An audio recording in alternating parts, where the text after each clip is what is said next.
December 14th, 2003, IU versus St. John's. It was my last season. I announced it before the season. It was a season where we lost quite a few players through graduation. We had 5 or 6 new players in the starting lineup. And after 11 games, counting 2 exhibitions, we had 2 victories. 2 victories in our first 11 matches. We had some ties in there. All of a sudden, we get a win against Michigan State, and it was a terrific run from there. We didn't lose a game after that, and ended up playing in the national championship game with these 5 or 6 new starters leading the way. And the game itself, very cold conditions. As a matter of fact, it ended with quite a snowfall coming down in those final minutes, and we're hanging on.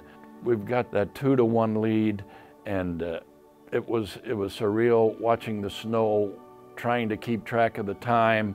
But it was also another interesting story that was part of the drama of that year.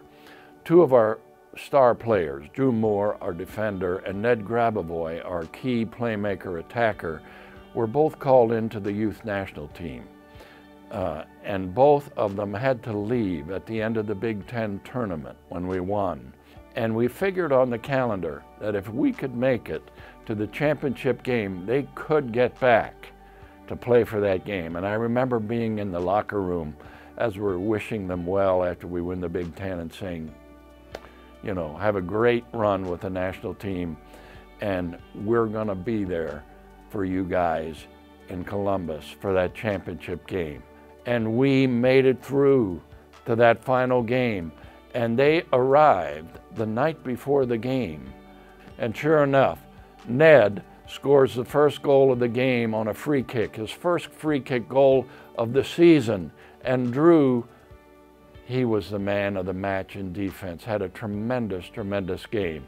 So what an interesting story inside of that championship for those 2 guys to come back and help us win it.